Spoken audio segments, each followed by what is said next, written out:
છે મારા માટે હરિદ્વાર. આવા પરિવારમાં જન્મે આપજો ફરીવાર.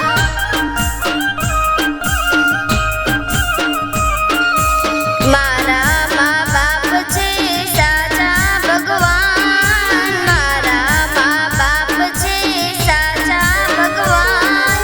આવા પરિવારમાં જન્મે આપજો ફરીવાર.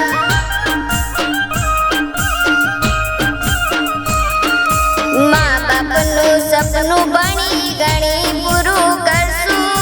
મા બાપનું સપનું ભણી ગણી પૂરું કરશું. આવા પરિવાર